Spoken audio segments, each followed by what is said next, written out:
Hello friends, welcome to my channel. ನೀವು ಇದುವರೆಗೂ ನನ್ನ ಚಾನಲ್ನ ಸಬ್ಸ್ಕ್ರೈಬ್ ಮಾಡಿಲ್ಲ ಅಂದರೆ ದಯವಿಟ್ಟು ಸಬ್ಸ್ಕ್ರೈಬ್ ಮಾಡಿ. ಹಾಗೆಯೇ ಪಕ್ಕದಲ್ಲಿರುವಂತಹ ಬೆಲ್ ಬಟನ್ನ ಪ್ರೆಸ್ ಮಾಡಿ.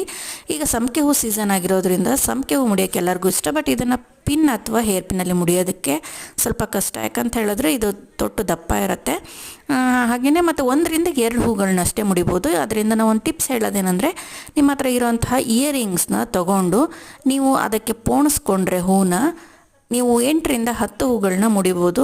ಹಾಗೆಯೇ ಯಾವುದೇ ದಾರ, ಸೂಜಿ ಅಥವಾ ಪಿನ್ನು, ಹೇರ್ ಪಿನ್ ಇಲ್ಲದೆ ಕೂಡ ನೀವು ಇದನ್ನು ಮುಡ್ಕೊಳ್ಬೋದು. ಆದ್ದರಿಂದ ಇದನ್ನು ಹೇಗೆ ಪೋಣಿಸೋದು ಅಂತ ಹೇಳ್ತೀನಿ. ತೊಟ್ಟಿಗೆ ಇದನ್ನು ಹಾಕ್ಕೋಬಾರ್ದು, ಪೋಣಿಸ್ಕೋಬಾರ್ದು.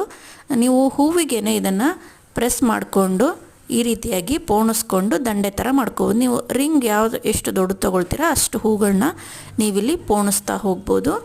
ನಾನು ಈ ರೀತಿಯಾಗಿ ತೊಗೊಂಡಿದ್ದೀನಿ ನೋಡಿ, ಇದು ಎಷ್ಟು ಚೆನ್ನಾಗಿ ಕಾಣುತ್ತೆ ಅಂತ. ನೀವು ಇದಕ್ಕೆ ಹೇರ್ ಪಿನ್ನು ಬೇಡ, ಪಿನ್ನು ಬೇಡ. ನೀವು ಇದನ್ನು ಕೂದಲಿಗೆ ಸಿಗಿಸ್ಕೊಂಡು ಈ ರೀತಿಯಾಗಿ ತಕ್ಷಣ ಮುಡ್ಕೊಂಡು ಖುಷಿ ಪಡ್ಬೋದು.